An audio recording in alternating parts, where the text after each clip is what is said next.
Soy la licenciada Nicteja Chacón Romero y voy a hablarles acerca de la prueba testimonial, sus antecedentes, su concepto doctrinario, así como su regulación dentro del sistema normativo civil y familiar en el estado de Yucatán.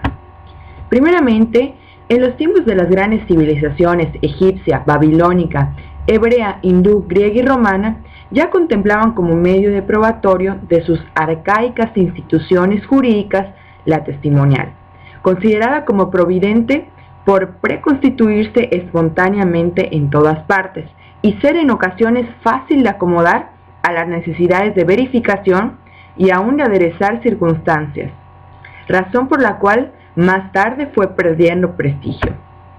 A medida que los principales actos jurídicos debieron revestir la forma escrita, la prueba testimonial fue siendo desplazada por los documentos. Un ejemplo de ello es el Estatuto en Babilonia de 1453, aprobado por el Papa Nicolás V, en donde se prohibió la prueba por testigos de los pagos por más de 50 libras y de los contratos por más de 100.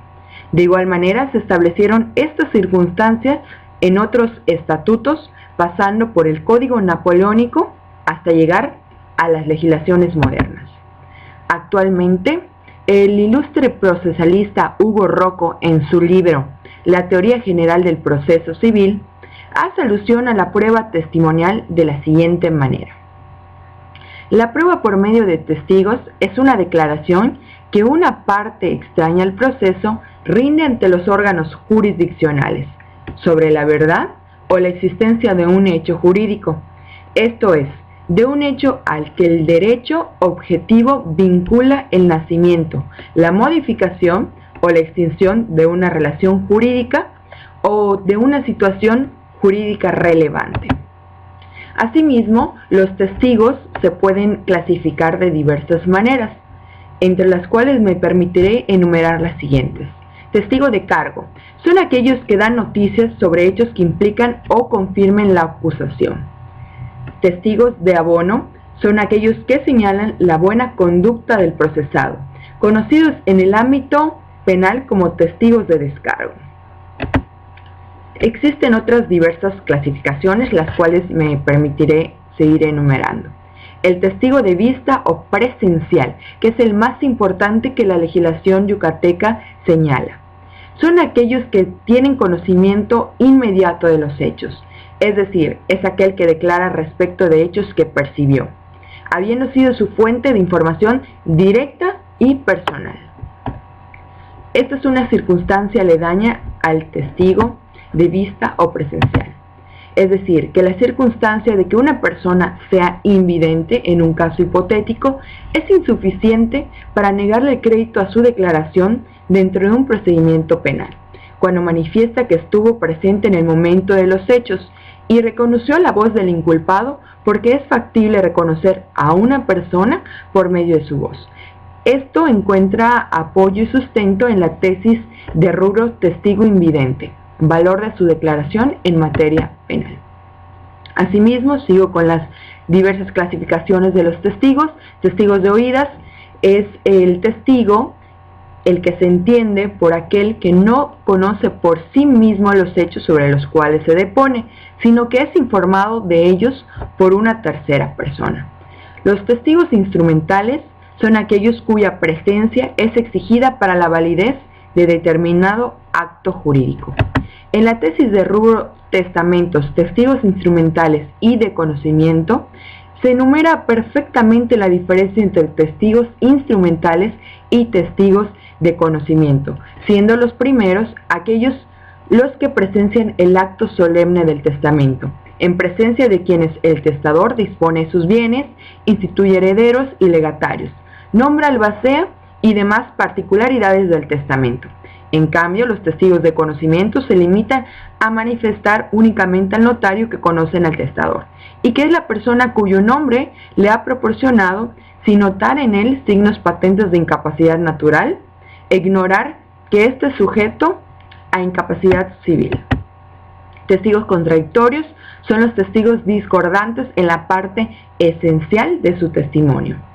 Y los testigos contestes son las personas que expresan en forma concordante las circunstancias de modo tiempo y lugar en que ocurrieron los hechos que presenciaron. No obstante que en una prueba testimonial busca que los testigos sean contestes, es decir, que concuerden las diversas circunstancias de modo, tiempo y lugar, la coincidencia total en las declaraciones también da motivo para sospechar que estos han sido aleccionados previamente por cuanto cada persona percibe de manera diferente las circunstancias. Las características de la testimonial se encuentran que es una prueba preconstituida, toda vez que el testigo normalmente ha tomado conocimiento de los hechos respecto de los cuales declara antes de que se inicie el proceso en el cual ellos son controvertidos. Es una prueba en la que prima el principio de la inmediación, ya que el juez directamente debe reconocer los dichos de este, más aún en materia familiar en nuestro estado. Es un medio de prueba indirecto, ya que el juez toma conocimiento no por la percepción directa de los mismos, sino que precisamente por la exposición que de ellos efectúa el testigo. Es una prueba formalista, toda vez que la ley ha regulado en forma rigurosa debido a la desconfianza que existe del legislador hacia la veracidad de los testimonios. En este punto me permitiré enumerar cómo en el ordenamiento civil de nuestro estado se dispone en diversos artículos la prueba testimonial, de los cuales haré mención de los más relevantes. En el artículo 269 nos enumera las situaciones por las cuales no pueden ser testigos las personas. Enumeraré las principales: el menor de 14 años, los ebrios consuetudinarios, el ludópata, asimismo, los parientes por consanguinidad dentro del cuarto grado, por afinidad dentro del segundo, a no ser que el juicio verse sobre edad, parentesco, filiación, divorcio o nulidad de matrimonio, un cónyuge a favor del otro, los que tengan interés directo o indirecto en el pleito.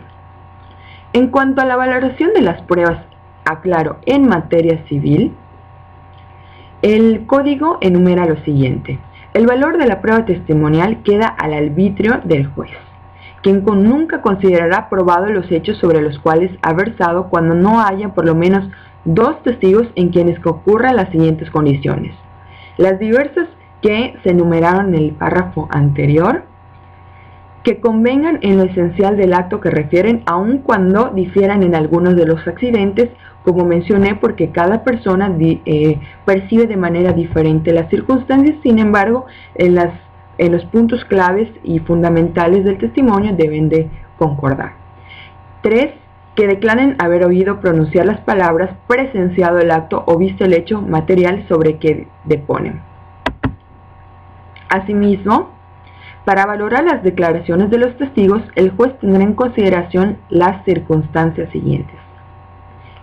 Y me permitiré enumerar la más importante: que el hecho de que se trate sea susceptible de ser conocido por medio de los sentidos y que el testigo lo conozca directamente por sí mismo y no por inducciones ni referencias de otras personas.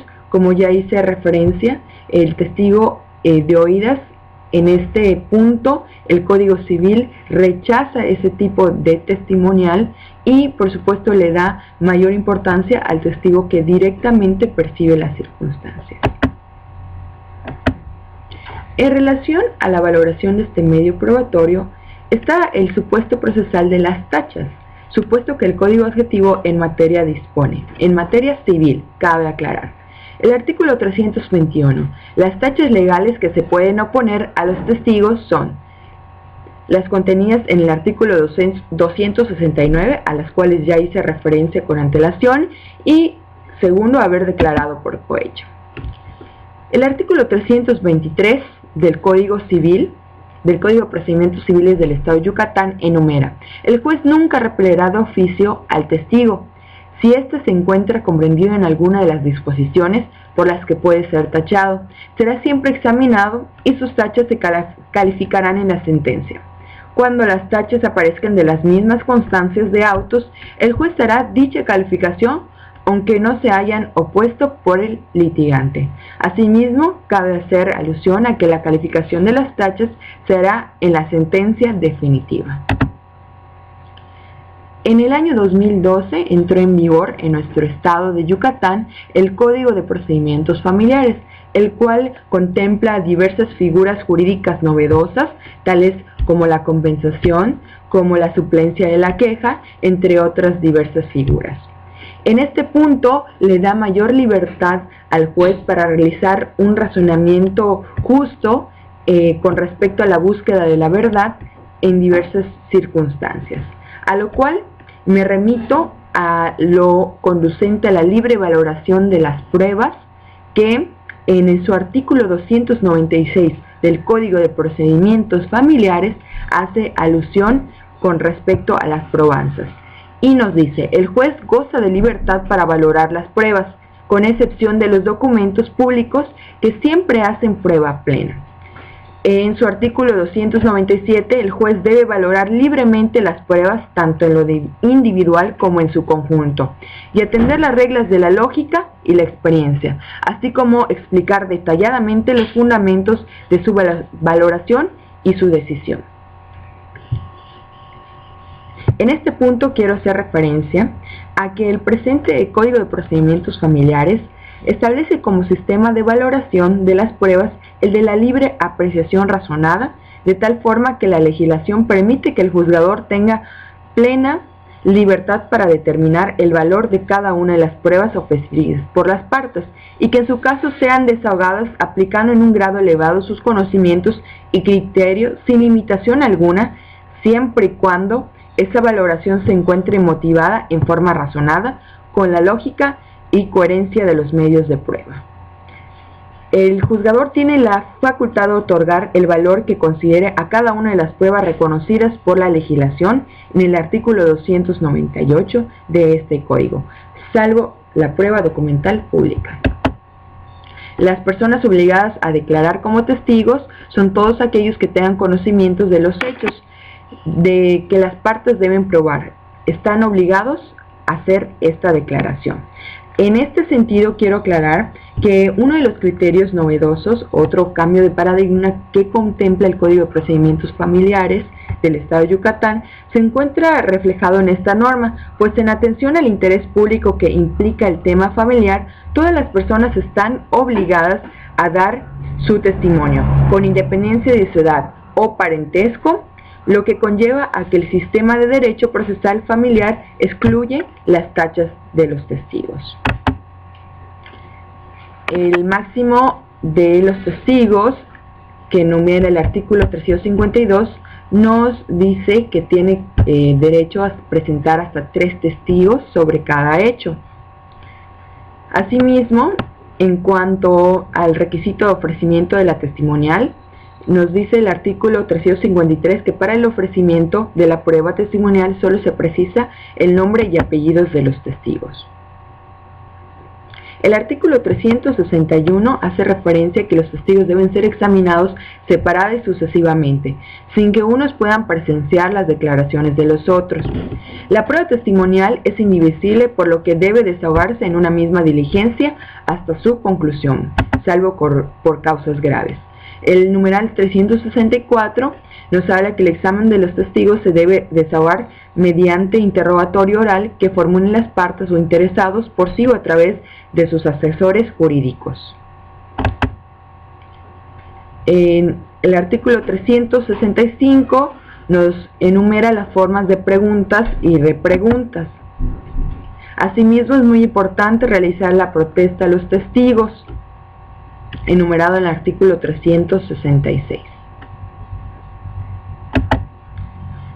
El artículo 368 nos habla de la calificación de las posiciones. El 369, las repreguntas de la parte contraria. Y el artículo 371 nos habla de la razón de la respuesta del testigo. Les agradezco su atención. Espero ver en otro video, poder aportar otras circunstancias relativas a las probanzas en nuestro ordenamiento del Estado de Yucatán. Gracias.